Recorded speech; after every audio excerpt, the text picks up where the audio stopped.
Bon, bonjour tous les deux, je vous souhaite une belle journée. Donc là j'essaye avec les moyens du bord de vous faire une petite vidéo pour Damien, puisque je pense qu'il aime les échecs. Donc, enfin il me semble que tu m'en avais parlé. Et donc là je vous montre un petit peu euh, comment ça se passe sur l'application qui est le plus jouée dans le monde, chess.com. Il y a une version gratuite où on fait pas mal de choses. Moi, j'utilise que celle-là. On a le droit à un bilan de partie par jour. Sinon, bah, avec les abonnements, on a droit à plein de choses, quoi. Mais bon, il faut payer, quoi, comme d'habitude. Après, une autre fois, je vous montrerai une autre que j'utilise qui s'appelle Lichess, Liche2S, qui est complètement française, qui est mondiale, hein, mais qui a été inventée par un groupe de Français et qui est totalement gratuite. Il n'y a aucun abonnement et il n'y a pas de publicité. Bon bah voilà. Donc là, j'ai joué une partie et je vais vous montrer un peu ce qu'en pense l'ordinateur. J'ai fait des bons coups, j'en ai fait des mauvais. Bon, c'est parti en 10 minutes. On peut pas tout voir, du moins à mon niveau, même si il est pas mal quand même. Bon ben voilà, on va écouter l'ordinateur. Il va vous parler. L'ouverture du pion roi permet de contrôler le centre tout en libérant le fou de case blanche et la dame, ce qui entraîne souvent des parties offensives. Voilà, donc là, quand il y a le petit livret, c'est un coup théorique, hein, c'est marqué là-haut. Donc on est dans ce qu'on appelle comment je pourrais dire, la bibliothèque d'ouverture. On respecte des coups qui ont été joués, qui permettent de bien ouvrir le jeu. Là, la barre noire-blanche, tant qu'elle est entre le 4 et le 5, c'est que pour le moment, le jeu est égal. Si elle prend plus de blanc ou plus de noir, ben c'est que un des joueurs a l'avantage. Et ici, vous avez la valeur de l'avantage. C'est compté jusqu'à 10. Au-delà de 10, c'est même plus la peine de jouer. Déjà, à partir de 4-5, c'est que l'adversaire a beaucoup d'avance. Donc plus, c'est quand les blancs ont de l'avance. Moins, c'est quand les blancs ben, n'ont plus d'avance. Donc ce sont les noirs. Voilà, je continue. La défense sicilienne contrôle la case D4 avec le pion C. CF3 développe le cavalier vers le centre pour préparer une poussée du pion D4.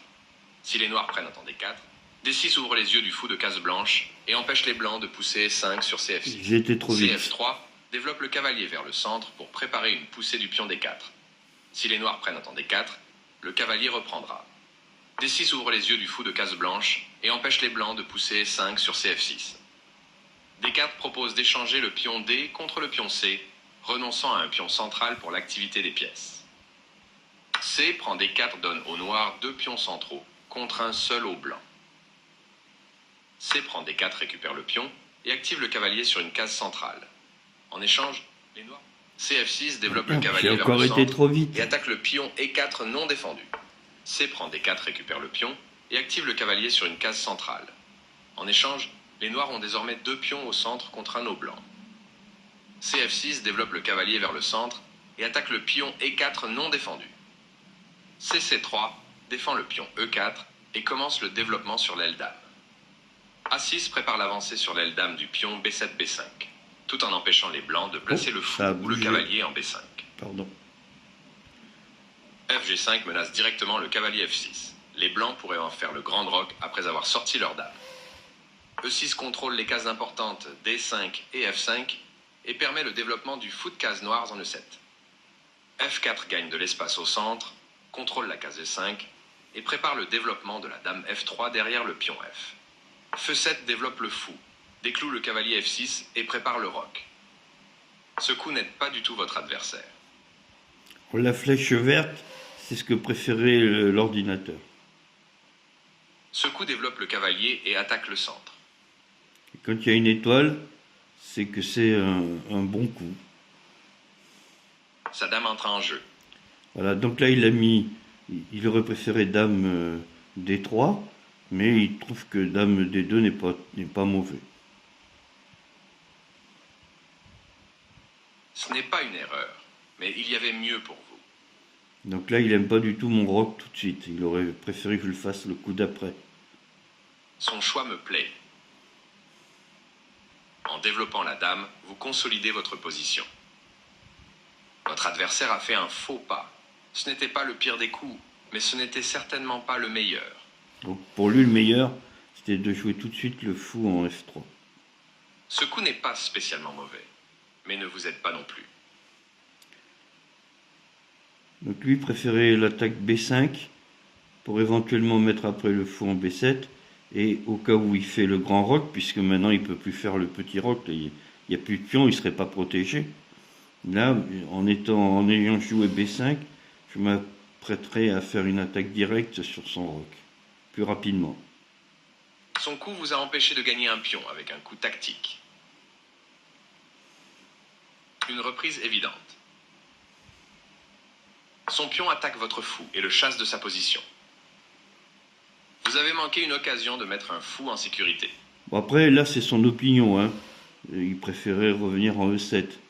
Bon, c'est un ordinateur, il voit loin. Mais moi, je préfère échanger vu ce que j'ai en tête. Une reprise évidente. Mais il donne un bon avantage au blanc quand même, hein, on voit la barre. Hein. En attaquant le centre, vous gagnez de l'espace. Votre adversaire a isolé un pion, ce qui le rend plus difficile à défendre et plus facile à attaquer.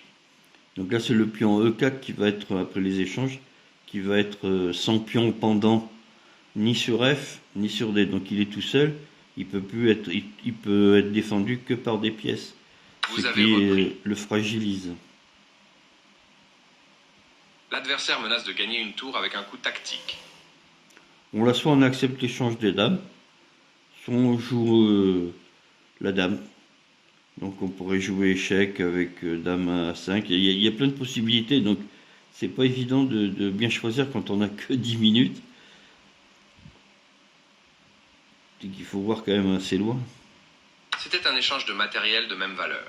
Bon là, il est d'accord avec moi. Dans le 1000. Vous avez trouvé une case plus sûre pour votre tour. Il préférait la tour là. Votre adversaire a choisi de roquer du côté opposé et espère probablement une partie à double tranchant. Bon, là c'est normal, hein, il a roqué, il a les pions qui sont avancés, donc il espère une bonne attaque. Il a un petit avantage pour le moment, mais c'est vraiment minime. Vous avez manqué une occasion de capturer un pion gratuit. Oui, mais il dit ça, mais bon, j'avais quand même le pion D qui était en prise.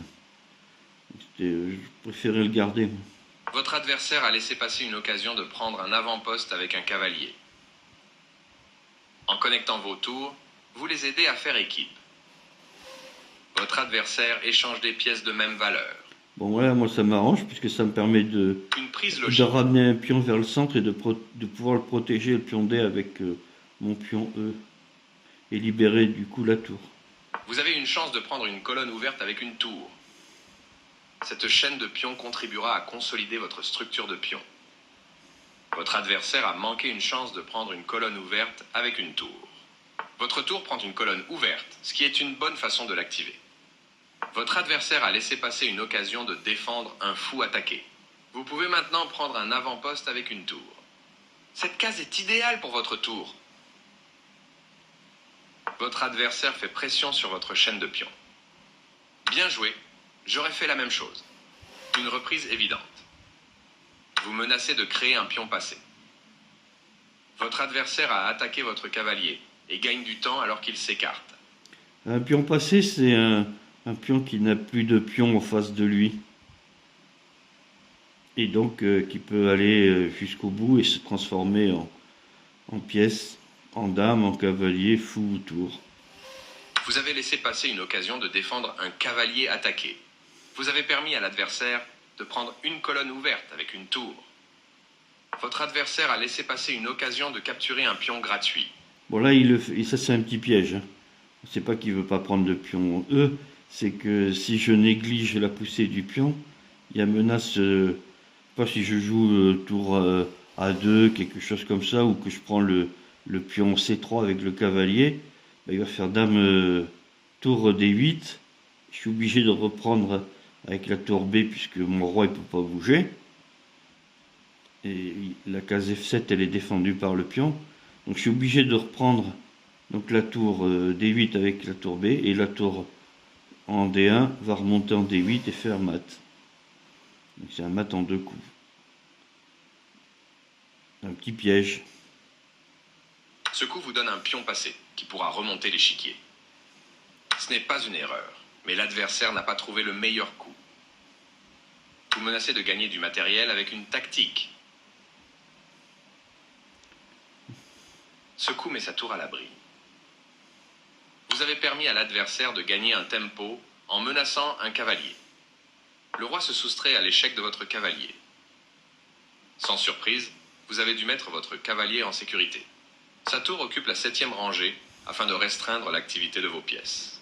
Alors là maintenant c'est des choix. Hein. Il menace de gagner le pion G7, mais moi j'ai 2 pions liés qui peuvent descendre et se protéger mutuellement jusqu'à la rangée 1.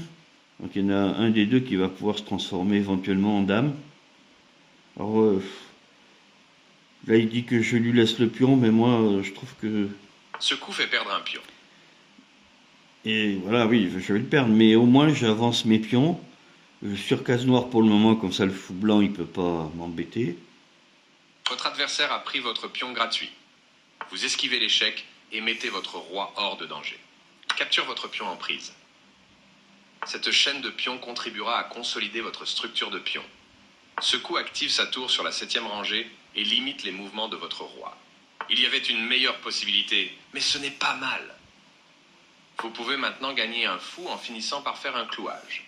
Bon là il a fait une erreur, ça se voit, hein, c'est que en fait, je prends la tour, s'il prend avec la tour, je descends la tour là-bas en A2, et le fou est cloué sur le roi, il peut pas bouger, le roi est trop loin pour venir le défendre, et la tour qui a pris ici, elle peut pas revenir protéger le fou puisqu'il y a le roi.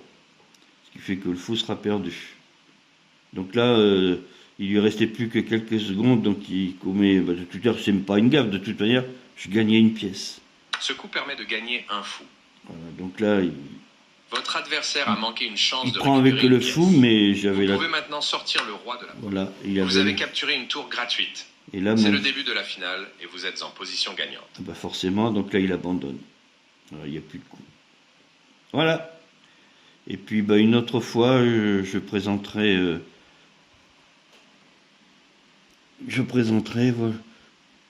voilà comment ça se présente, la page d'accueil. Là on a les résultats de mes parties. Là bah, tous les jours il y a résoudre des problèmes, le problème du jour, jouer contre un ordinateur, jouer avec l'entraîneur qui vous donne des conseils. Voilà. Et puis on a le droit donc à une analyse après avoir joué la partie comme j'ai fait là. Voilà. Et après bah, le choix, hein. On peut jouer des parties, ce qu'ils appellent bullet, très rapides, avec 1 minute, 1 minute et 1 seconde à chaque coup, ou 2 minutes avec 1 seconde, des blitz, 3 minutes, ou 3 minutes avec 2, 5, des rapides en 10 minutes, etc. Et puis, si on veut, on peut rajouter au choix, on peut créer. Voilà, puis il y a plein de choses. Hein. Il y a plein de choses à voir. Voilà. Bon, ben, je vous souhaite une bonne journée.